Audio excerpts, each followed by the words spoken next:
Buenos días, hermanos. Gracia y paz del Señor. Este es el día que hizo el Señor.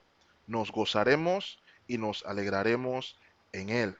Como siempre, un cordial y fuerte saludo virtual hasta la distancia, rogando como siempre el favor del Señor que nos permita pronto reunirnos en su presencia y que podamos darnos un abrazo verdadero, un abrazo físico y no virtual.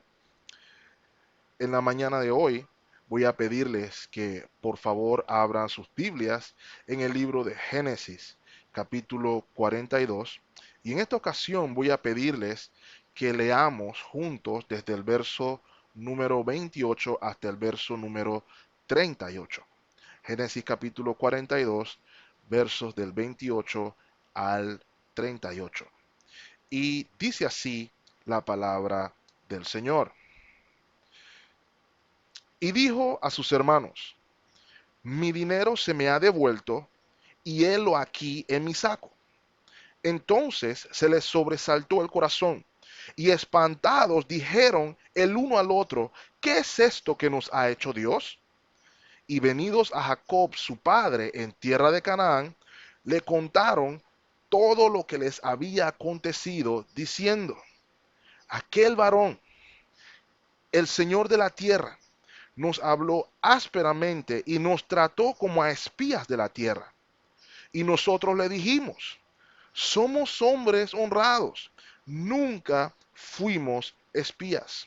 Somos 12 hermanos, hijos de nuestro padre. Uno no parece, y el menor está hoy con nuestro padre en la tierra de Canaán. Entonces aquel varón, el Señor de la tierra, nos dijo, en esto conoceré que sois hombres honrados. Dejad conmigo uno de vuestros hermanos y tomad para el hambre de vuestras casas y andad. Y traedme a vuestro hermano el menor, para que yo sepa que no sois espías, sino hombres honrados. Así os daré a vuestro hermano y negociaréis en la tierra. Y aconteció que vaciando ellos sus sacos, he aquí que en el saco de cada uno estaba el atado de su dinero. Y viéndolo ellos y su padre, los atados de su dinero, tuvieron temor.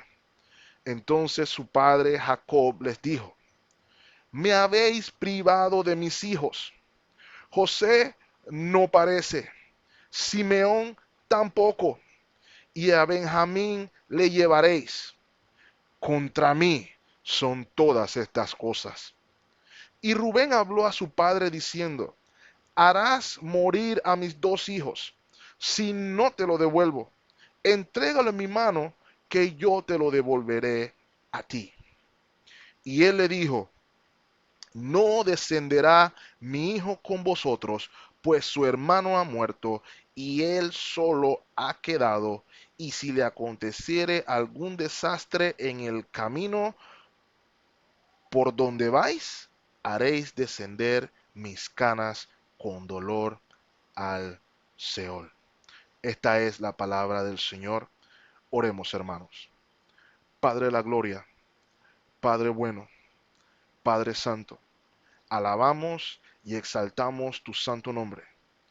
Honramos tu providencia y rogamos, como siempre, Padre Santo, que tú, mediante tu Santo Espíritu, nos ilumines, que por tu Santo Espíritu nos edifiques mediante tu palabra y que seamos transformados también mediante ellas para gloria tuya en Cristo Jesús, nuestro Salvador. Rogamos estas cosas. Amén. El mensaje esta mañana, hermanos, hemos querido titularlo con una pregunta. ¿Por qué a mí? ¿Por qué a mí? Y es mi intención que podamos, por la gracia de Dios, ver la la manera en la que nuestras mentes, nuestros corazones debieran estar enfocados a través de las circunstancias en las que por la providencia de Dios nos podamos encontrar. Probablemente muchos nos hemos preguntado, ¿qué es esto que sucede con respecto al coronavirus?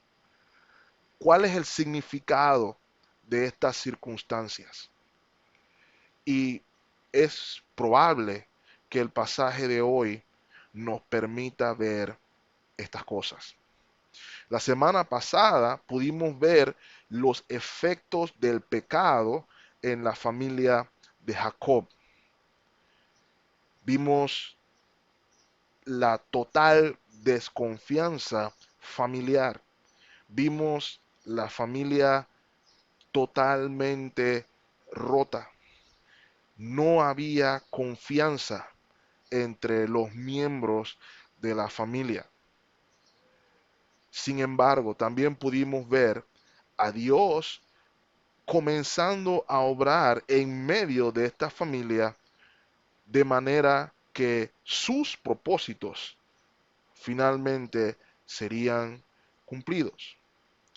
Sin embargo, quisiera hacer el énfasis hoy en la actitud, en las palabras de los hijos de Jacob y en las palabras de Jacob mismo.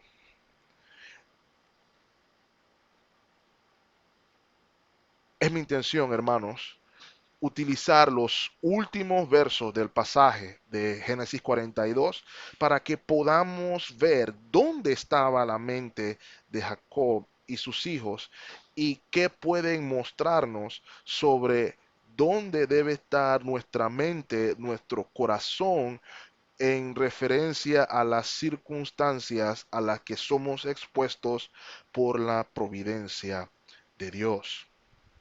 La porción de lectura anterior la concluimos con una pregunta. ¿Qué es esto que nos ha hecho Dios? Y por eso quisimos iniciar hoy también desde ahí, porque quisiera exhortarnos hoy, hermanos y hermanas, a analizar si vivimos con esa pregunta en nuestra mente. ¿Qué es esto que ha hecho Dios? ¿Qué nos ha hecho Dios? ¿Qué está haciendo Dios en medio de todo esto? Y si no es el caso, es mi oración que nos podamos hacer esa pregunta más seguido. Y luego vemos también una fuerte declaración de Jacob a la que quiero llevar su atención en el versículo 36, la última frase. En mi contra o sobre mí son todas estas cosas. Y también debemos analizar si hacemos regularmente este tipo de declaraciones. Y si la hacemos, enfocarnos correctamente de manera que podamos actuar verdaderamente moldeados por un entendimiento de la obra de Dios en la vida de los creyentes. Y estas declaraciones, hermanos, son las que realmente van a marcar el final de este pasaje. Y como mencioné, es mi deseo que nos ayuden a moldear una correcta manera de pensar acerca de Dios. Y quisiera primeramente, hermanos, que pudiéramos eh, dejar nuestros prejuicios fuera de la ecuación. Nosotros sabemos lo que va a suceder al final y en virtud de eso, ello nos hace criticar con facilidad a Jacob y sus hijos en virtud de lo que ya nosotros conocemos.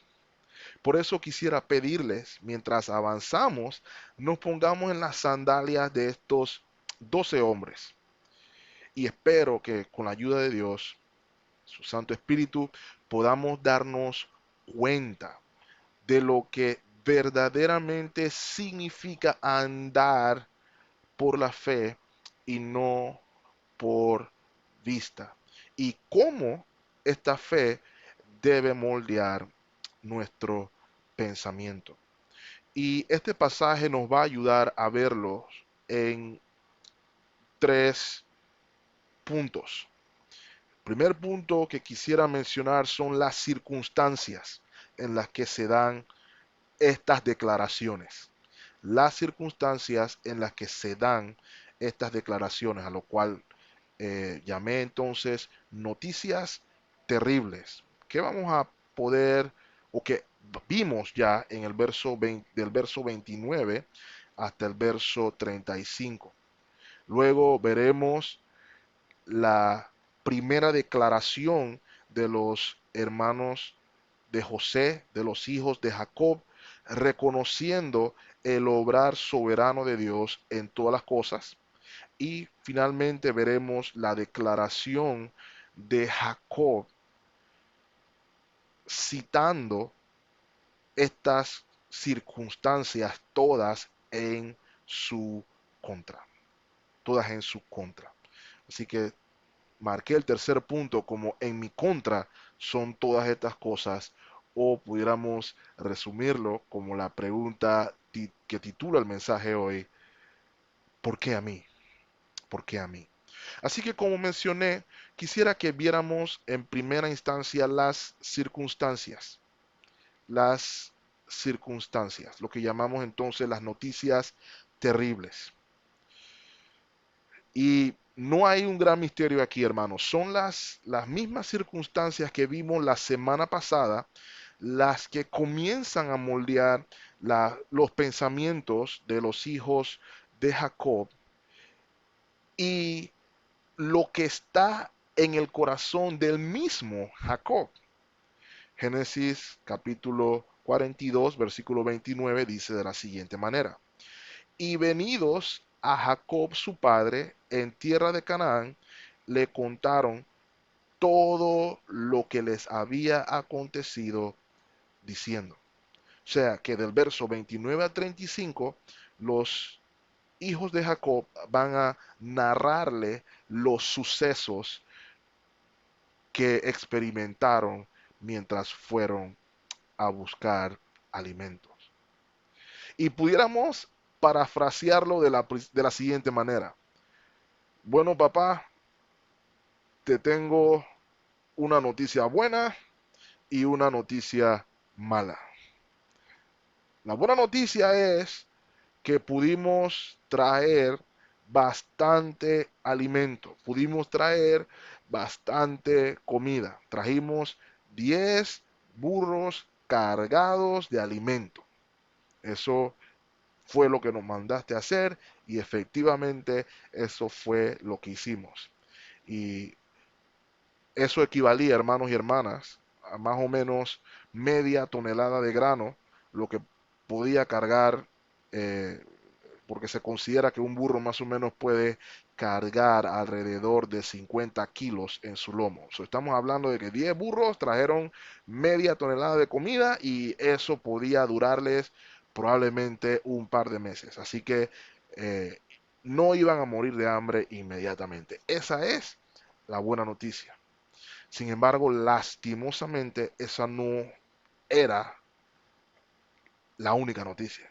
Había una parte negativa.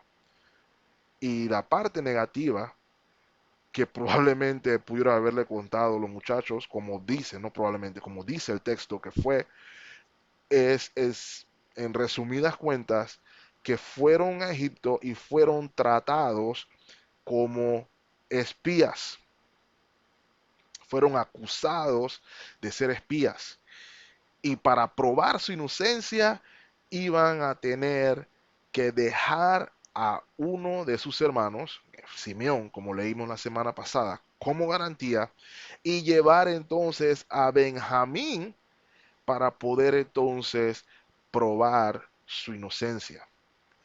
Y para colmo de males, también iban a ser acusados de ladrones porque el dinero que usaron para pagar extrañamente apareció de vuelta en sus cestas.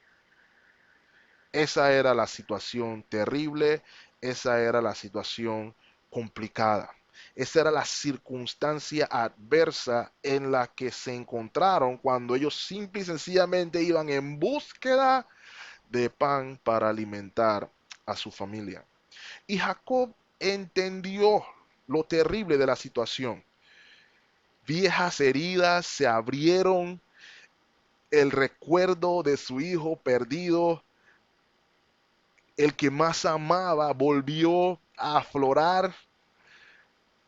Estaba la posibilidad de perder otro hijo en Simeón, si es que no había sido ya perdido. Y inclusive, para colmo de males, le estaban pidiendo a Jacob que enviara al segundo hijo que más amaba, el fruto del amor con la mujer de sus sueños, con la mujer que amaba.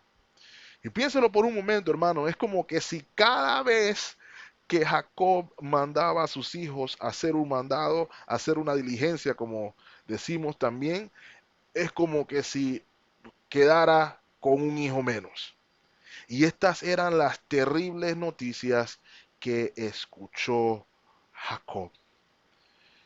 Terribles noticias que afirman, afianzan la desconfianza de Jacob para con sus hijos y la decepción general del patriarca con su vida en ese momento. Y por eso entonces vemos las fuertes palabras en el versículo 36. Entonces su padre Jacob les dijo: me habéis privado de mis hijos. José no parece, ni Simeón tampoco. Y a Benjamín le llevaréis. Contra mí son todas estas cosas. Estas son las terribles circunstancias en las que se encuentran tanto los hijos de Jacob como Jacob mismo. Y vemos una respuesta o una declaración firme por parte de ambos. Y cuando digo ambos me refiero al grupo de los hijos de Jacob, cuando dicen: ¿qué es esto que nos está haciendo Dios? Y la declaración que hace el mismo Jacob cuando dice: contra mí son todas estas cosas. Y a lo que quiero llamar su atención, hermanos, con estas circunstancias que he tratado de resumir aquí, es que podamos entender que nuestra fe, la manera en que reaccionamos ante las circunstancias, está marcada por nuestra fe. Porque ciertamente todos hemos tenido circunstancias difíciles, todos hemos tenido circunstancias horribles, pudiéramos decir. Todos, de alguna manera u otra, hemos sido golpeados con la realidad latente, firme, franca, frontal, de que vivimos en un mundo caído. La pregunta es: ¿cuál es nuestra reacción? Nos preguntamos: ¿es Dios el que está haciendo todo esto? ¿Qué es lo que está haciendo Dios en medio de todo esto? ¿O decimos: contra mí son todas estas cosas? Son las circunstancias las que enmarcan nuestra respuesta. Y quiero que podamos ver, hermanos, que hay desesperación latente en este pasaje. Quisiera que se adelanten al versículo 37. Y Rubén habló a su padre diciendo, harás morir a mis dos hijos si no te lo devuelvo.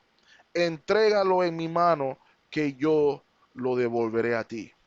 Aún en la gran desesperación que se encontraba por la situación de su hermano, Rubén dice algo que para nosotros es irracional y realmente considero que es irracional, pero nos es una muestra de la desesperación a causa de la grave situación en la casa, buscando Rubén la confianza de su padre. Y noten, hermanos, que en, este, en esta lectura se nos muestra que tanto, bueno, que los hijos de Jacob, todos dijeron la verdad. La última vez, cuando José fue vendido por sus hermanos, llegaron con una mentira. Pero en esta ocasión dijeron la verdad y aun cuando dijeron la verdad, no lograron obtener, perdón, la confianza de su padre. Hablándonos una vez más de los estragos terribles de el pecado, de qué tan afectada estaba la relación. Miren, Rubén inclusive le ofrece a su padre hacer morir a sus dos hijos si él no le entregaba a sus hijos de vuelta. Ahora es raro pensar por qué razón Jacob iba a estar contento con la vida de sus dos nietos, pero vemos, como mencioné hermano, la desesperación por parte de Rubén, por parte de los hermanos, de tratar de buscar ganar la confianza de su padre. Pero la respuesta del patriarca en el versículo 38 nos ratifica lo que acabo de mencionar. Y dijo, y él dijo, hablando de Jacob, no descenderá mi hijo con ustedes, pues su hermano ha muerto, refiriéndose a José, y él solo ha quedado, y si le aconteciere algún desastre en el camino por donde vais, haréis descender mis canas con dolor al Seol.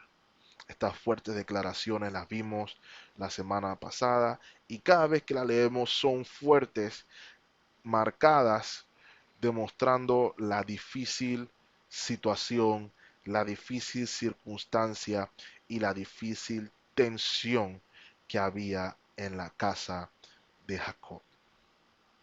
Así que vimos las circunstancias terribles y estas circunstancias terribles trazaron dos respuestas, la de los hijos de Jacob y la de el mismo patriarca Jacob. Ahora nos disponemos a ver el segundo punto que hemos mencionado, que es la reacción de los hijos de Jacob a las circunstancias antes descritas.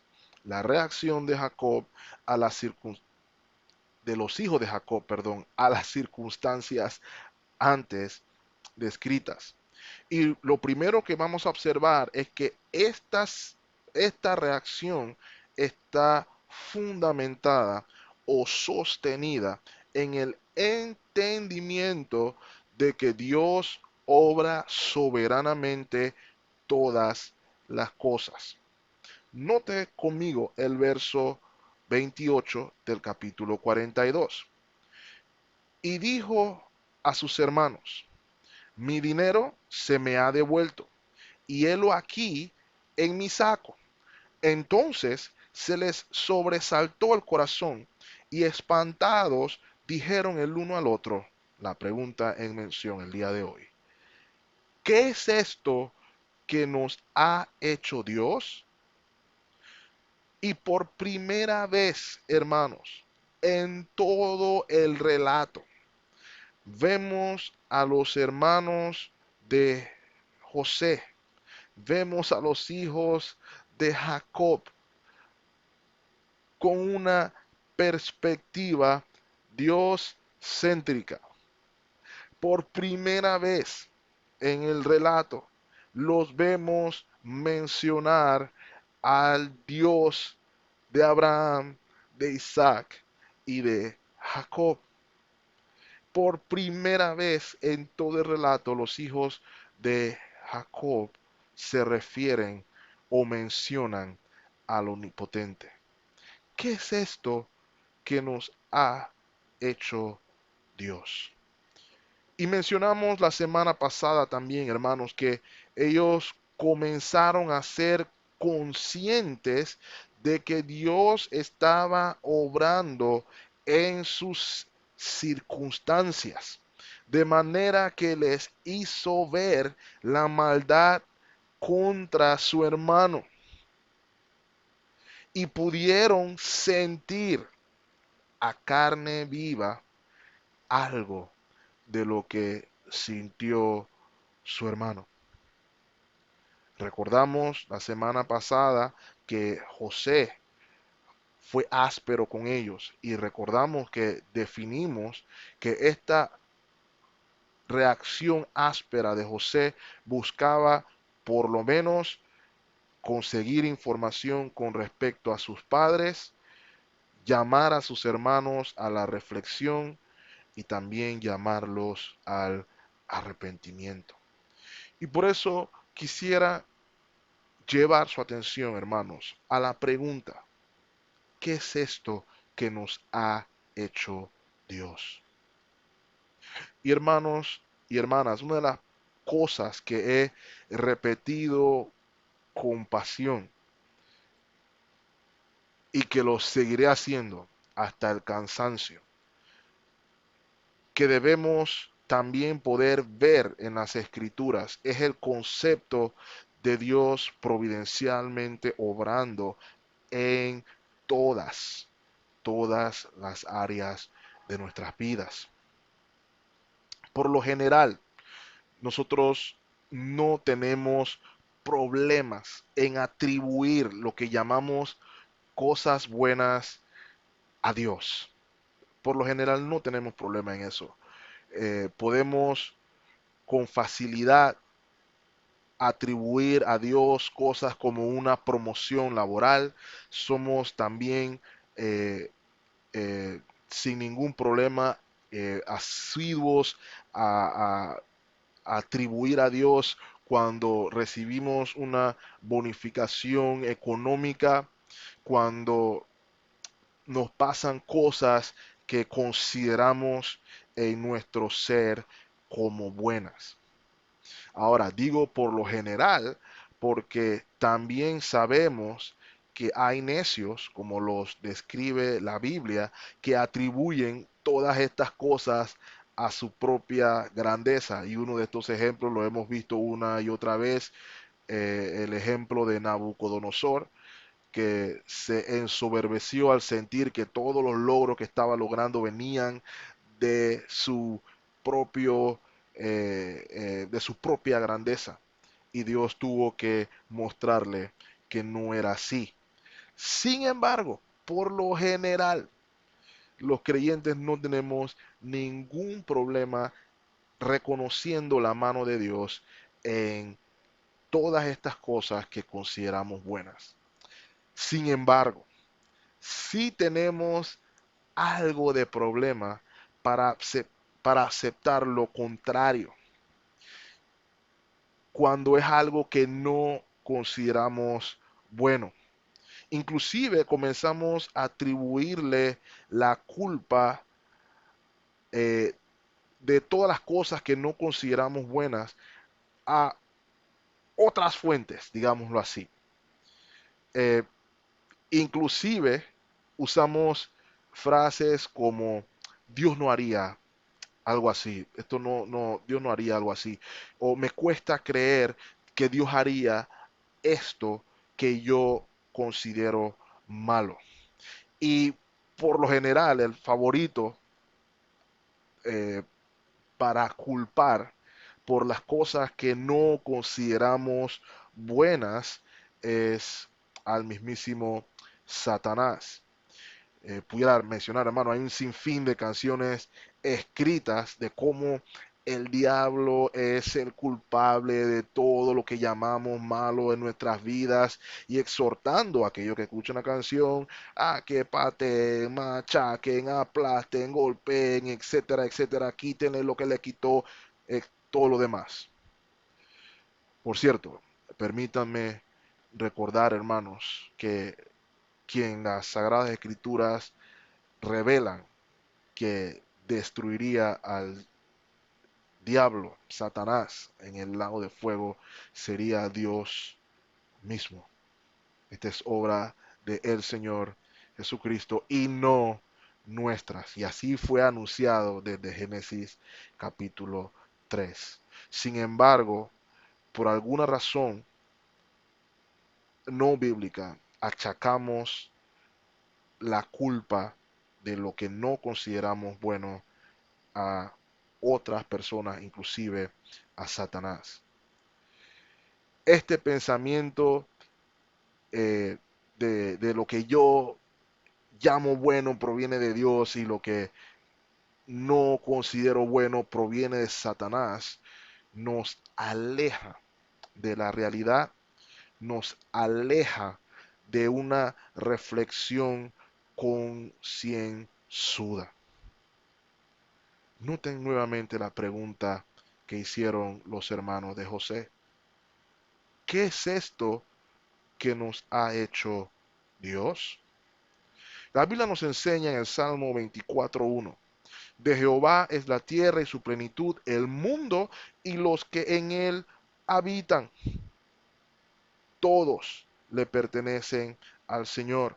El Salmo 115, versículo 3 nos dice, nuestro Dios está en el cielo, todo lo que quiso ha hecho. Un pasaje más en esa misma dirección. Lamentaciones, capítulo 3, versículo 7, si no me equivoco. Dice de la siguiente manera, ¿quién será aquel que diga que sucedió algo que el Señor no mandó? Todos estos pasajes, hermanos y hermanas, nos recuerdan que toda su creación está sujeta a su voluntad.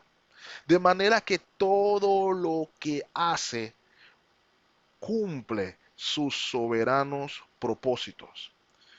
De manera que este entendimiento debe marcar nuestras, nuestras mentes, debe marcar nuestras vidas, nuestra manera de vivir, nuestra manera de reaccionar ante las circunstancias. Y los hermanos de José comenzaban a verlo. ¿Qué es esto que nos ha hecho Dios? Y los hermanos de José entendieron que Dios tenía un propósito en todo lo que estaba sucediendo. Y mi pregunta para usted, hermano, en esta mañana ¿es esta una pregunta que se hace usted con regularidad en medio de sus circunstancias? Es mi intención, hermanos, que mediante las circunstancias o mediante las afirmaciones, perdón, de los hijos de Jacob en sus circunstancias, podamos ver las maneras en las que Dios utiliza las circunstancias en las que vivimos. El primer ejemplo que quisiera que podamos ver es que Dios utiliza las circunstancias para exponer nuestros pecados y para movernos al arrepentimiento. Y eso fue lo que vimos la semana pasada, en que en prisión los hermanos de José pudieron darse cuenta de su pecado hacia su hermano.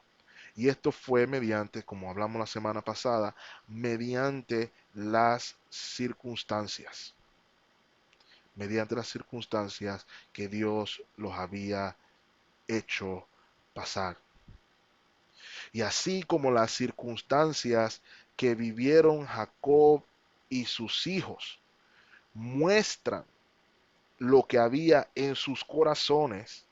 Las circunstancias que vivimos nosotros revelan a primera intención lo que hay en nuestros corazones, manifiestan nuestros pecados. Hay un ejemplo muy claro de eso en nuestras memorias, en mi memoria, el Deuteronomio capítulo 8. Deuteronomio capítulo 8, versículo 2. El Señor le está recordando a su pueblo mediante Moisés que el tiempo que Él los hizo estar en el desierto, las circunstancias por las cuales estaban en el desierto, cumplían un propósito. Nos dice el versículo 2 que el tiempo de ellos en el desierto sirvió de prueba para saber qué era lo que había en sus corazones. Un tiempo en el que Dios expuso lo que había en el corazón de su pueblo, si habían de seguir o guardar sus mandamientos, si habrían de obedecerlo o no. Y hermanos, hemos de recordar que esto era para beneficio del mismo pueblo, no para beneficio del Señor, porque Él sabía lo que había en el corazón de su pueblo en el desierto. Él sabía lo que había en el corazón de los hermanos de José. Él sabía lo que había en el corazón de Jacob. Somos nosotros los que necesitamos saberlo. ¿Y por qué somos nosotros los que necesitamos saberlo? Porque la Biblia nos enseña que nuestro corazón es engañoso. Jeremías capítulo 17, versículo 9, nos dice de la siguiente manera: engañoso es el corazón más que todas las cosas, y perverso. ¿Quién lo conocerá? Versículo 10. Yo, Jehová, que escudriño la mente, que pruebo el corazón, para dar a cada uno según su camino, según el fruto de sus obras.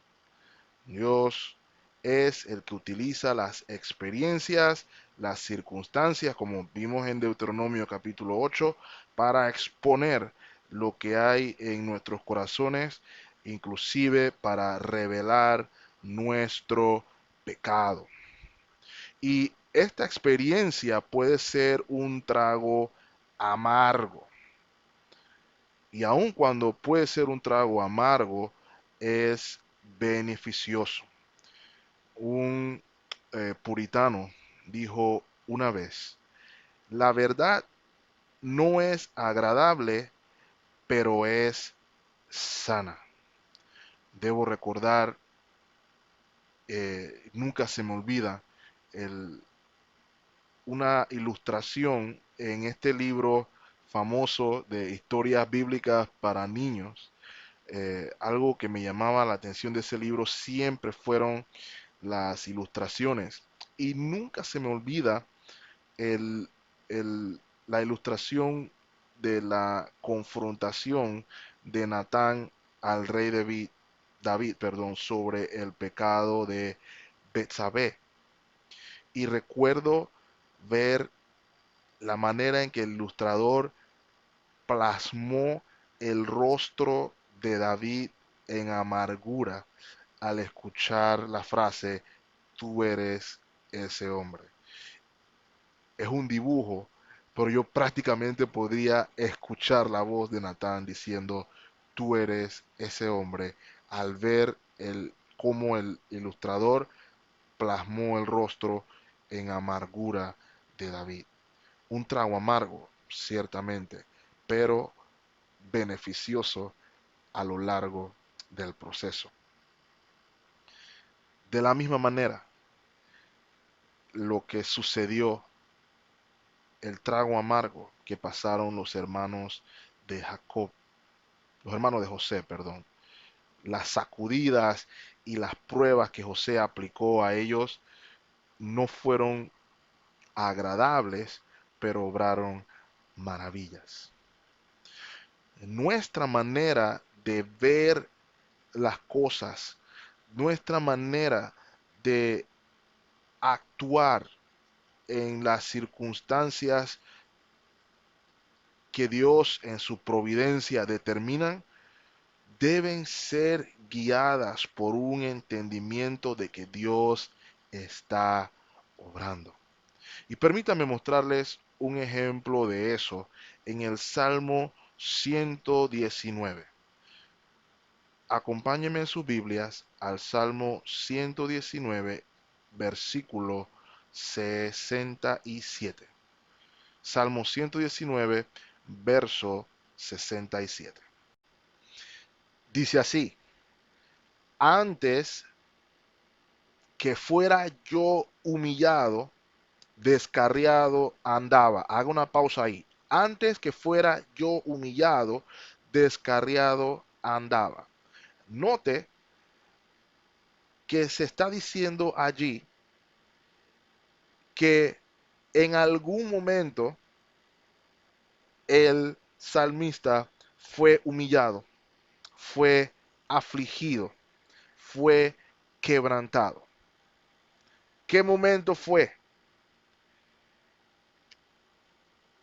En el momento en el que estaba descarriado. Porque antes de ser humillado, estaba descarriado. Y note entonces el resultado de la humillación, del quebrantamiento, de la aflicción. Mas ahora guardo tu palabra. ¿Cuándo es esto? Luego de la aflicción. Y note entonces lo que menciona el mismo salmista en el verso 68. Bueno eres tú y bienhechor, enséñame tus estatutos. Justo luego de ser quebrantado, justo luego de ser humillado. Adelántese un poquito más aún, al verso 71. Vamos al verso 71 del mismo Salmo 119. Note la frase, es interesantísimo verlo. Bueno me es haber sido humillado. Bueno me es haber sido quebrantado. Bueno me es haber sido afligido para que aprenda tus estatutos. Si el resultado de mi humillación es aprender tus estatutos, bienvenido sea. ¿Cuántos hemos, cuántos hemos agradecido a Dios por mostrarnos que estábamos perdidos o descarriados?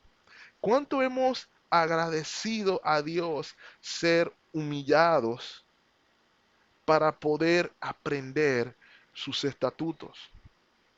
Eso solamente es posible cuando en medio de las circunstancias nos preguntamos, ¿qué es esto que nos está haciendo Dios?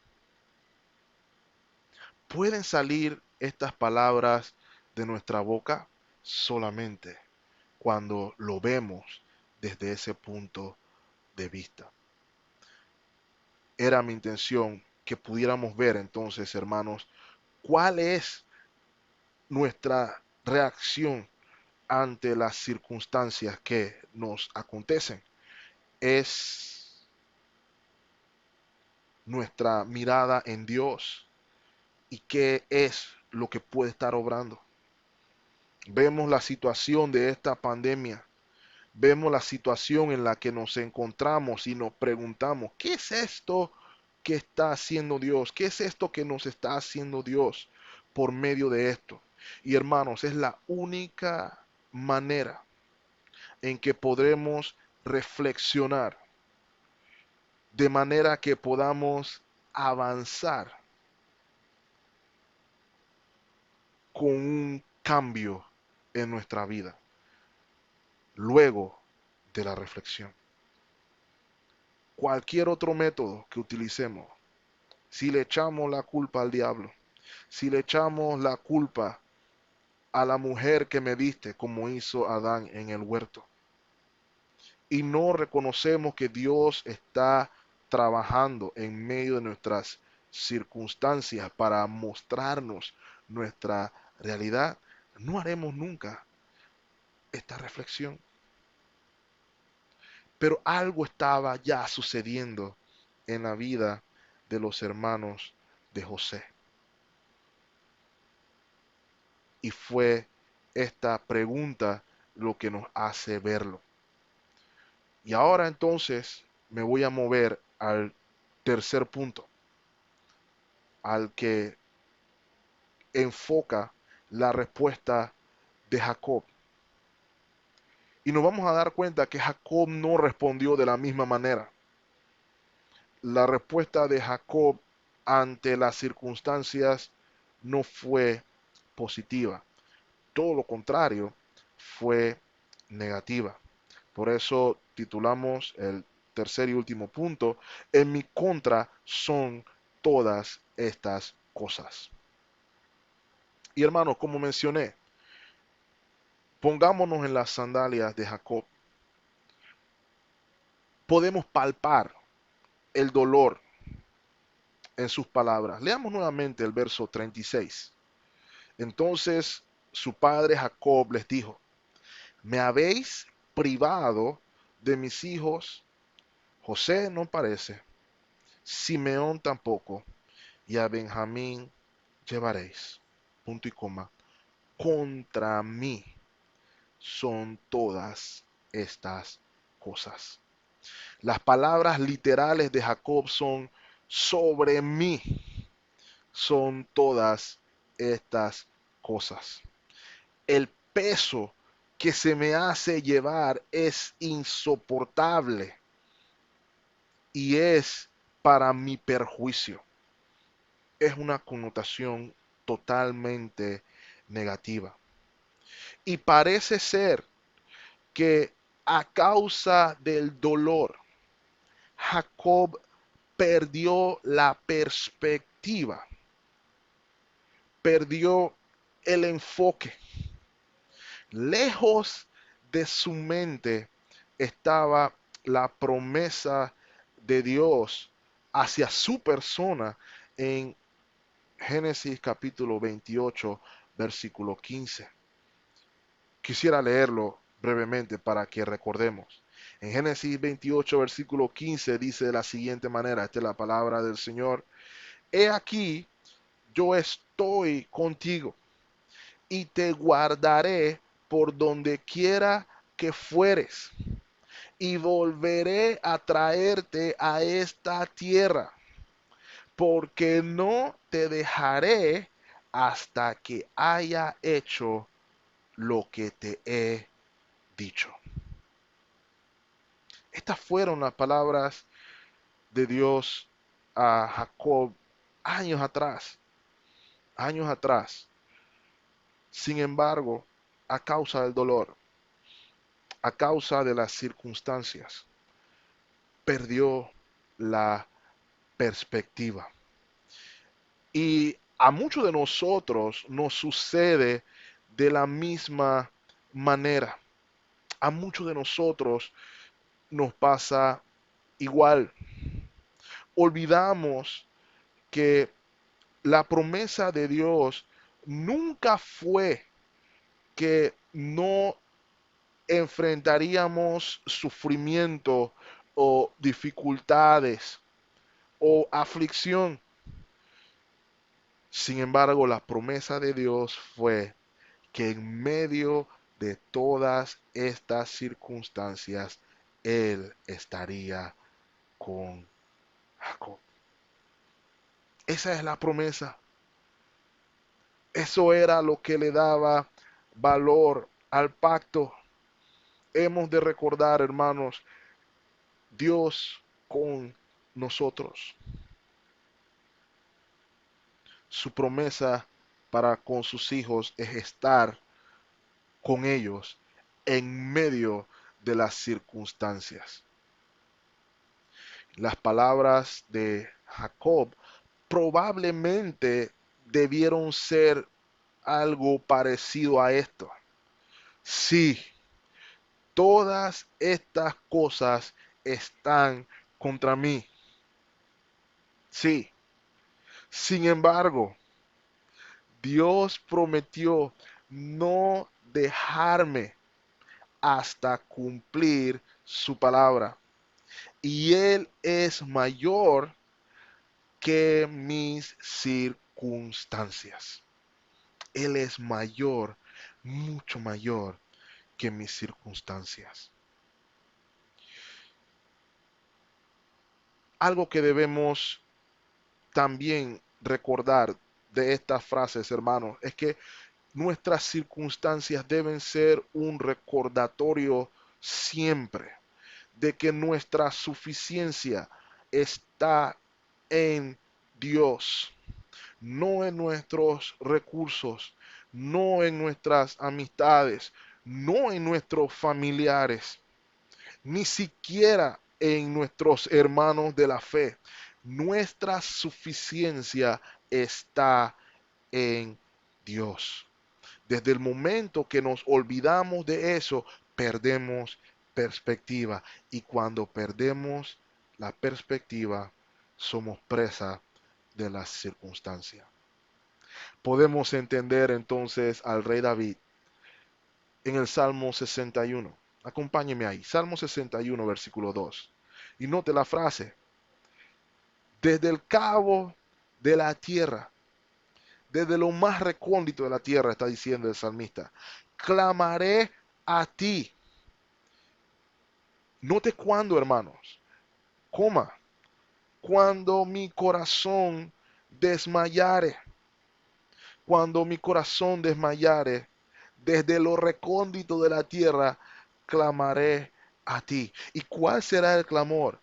Llévame a la roca que es más alta que yo.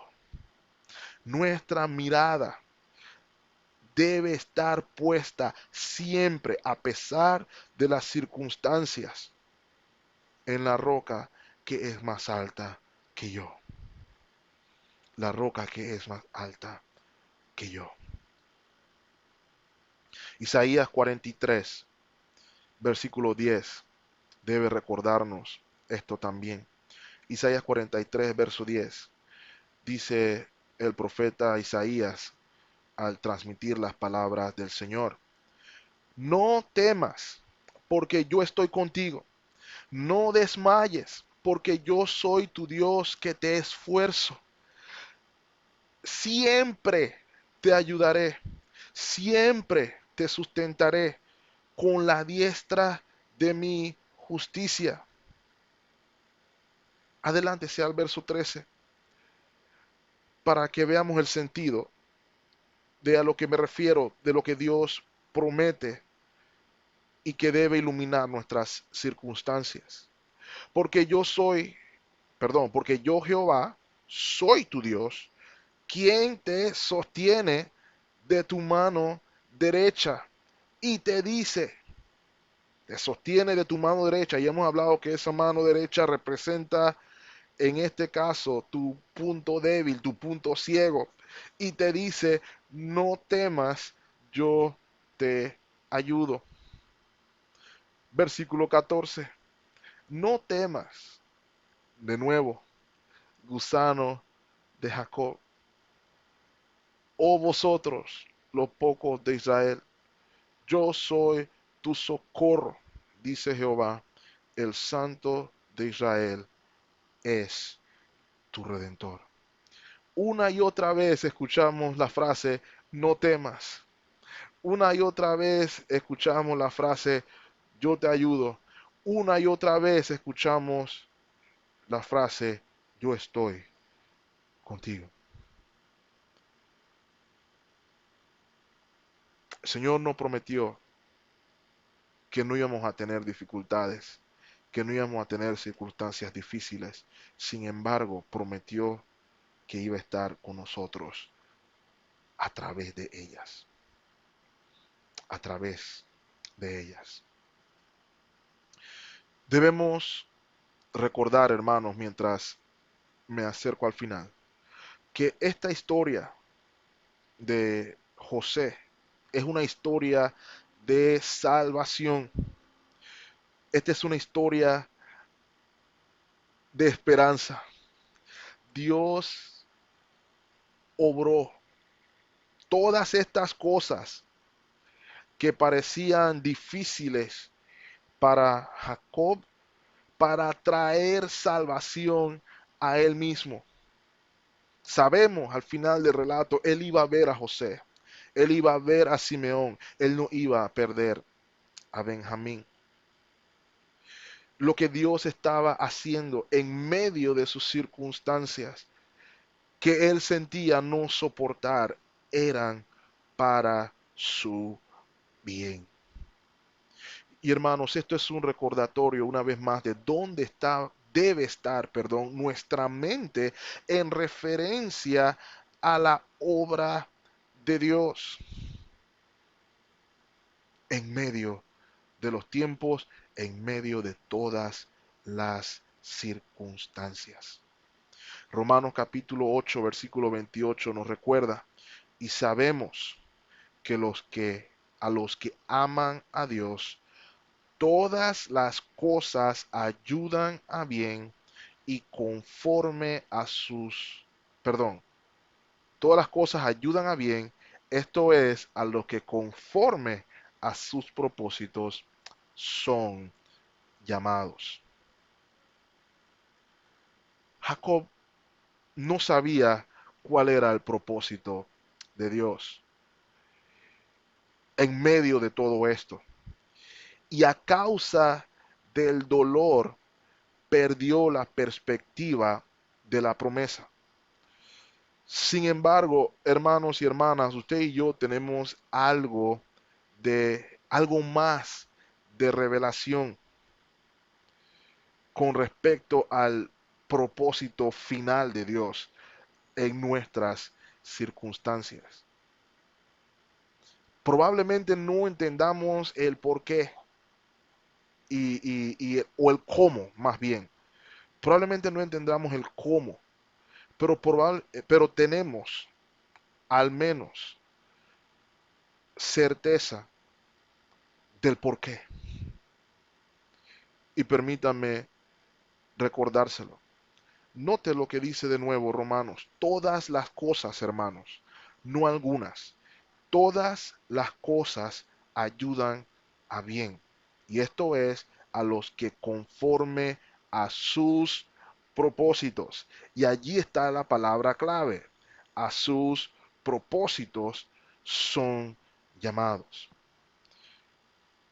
El problema, hermanos, realmente es doble. Y me acerco al final, hermanos. El problema es doble. Uno, no sabemos cuál es el propósito de Dios. Y muchos de nosotros hemos sido influenciados por corrientes no bíblicas en que se nos enseña o se nos dice que el propósito de Dios es llenarnos de bienes materiales y mantenernos ajenos o separados del sufrimiento que conlleva vivir en un mundo caído como consecuencia del pecado. Y muchos hemos comprado esa mentira y por eso no entendemos por qué si somos creyentes sufrimos, por qué si somos creyentes nos enfermamos, por qué si somos creyentes morimos. Porque si somos creyentes, también nos afecta el coronavirus. Porque no entendemos o no sabemos cuál es el propósito de Dios.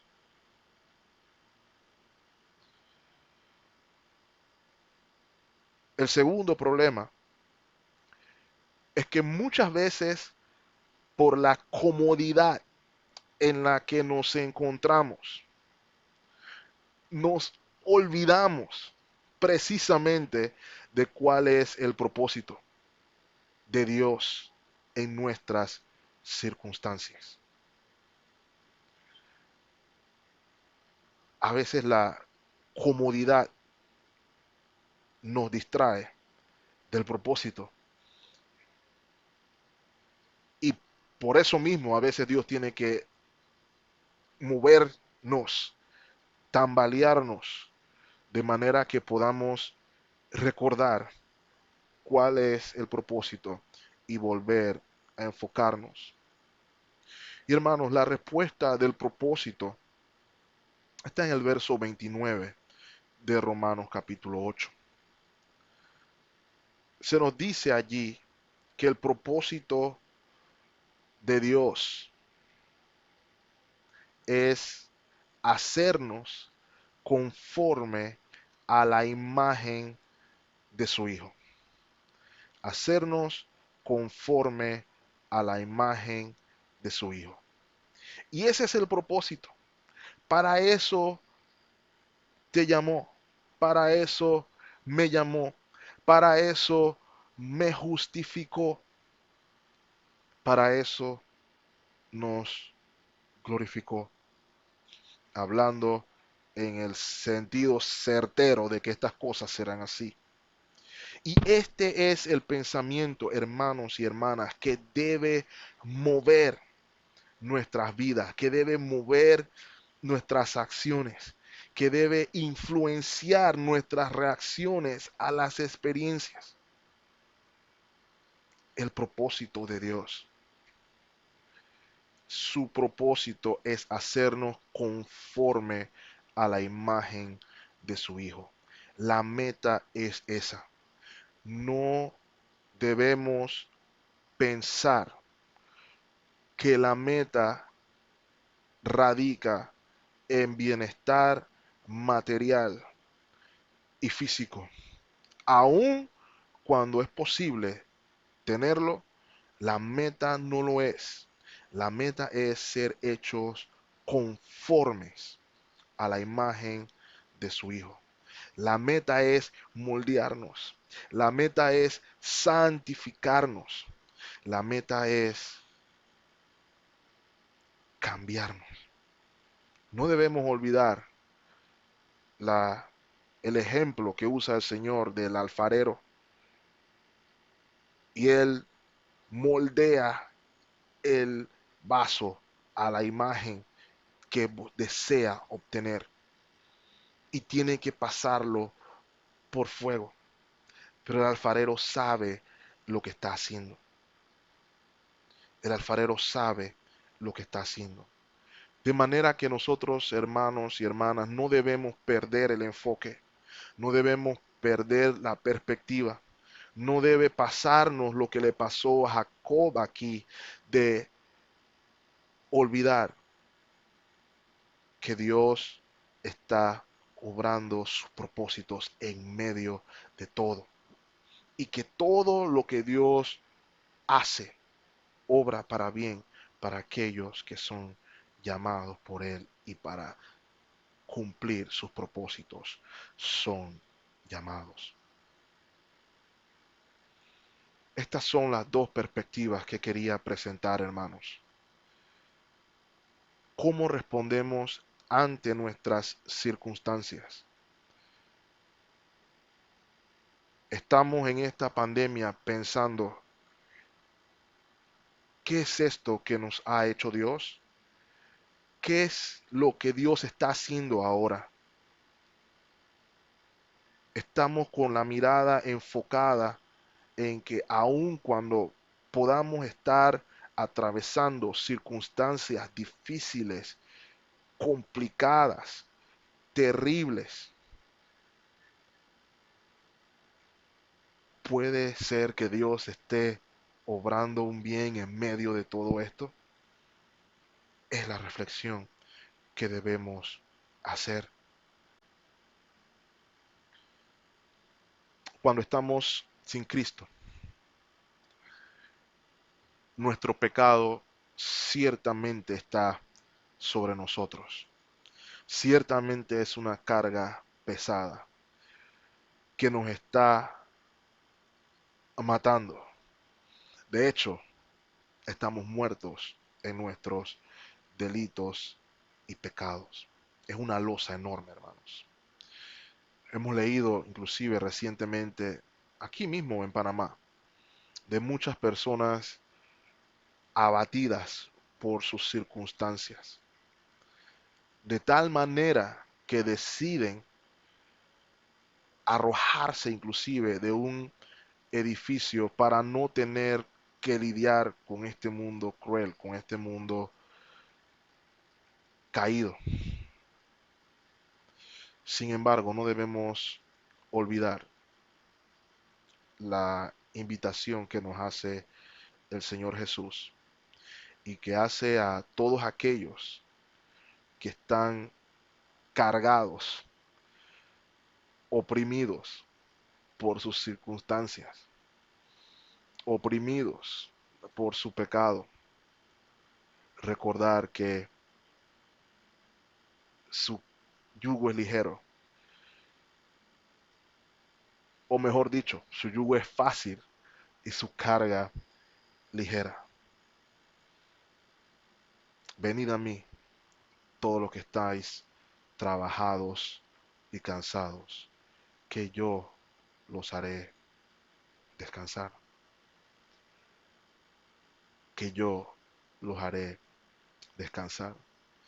Es por eso que en Cristo podemos decir que somos más que vencedores.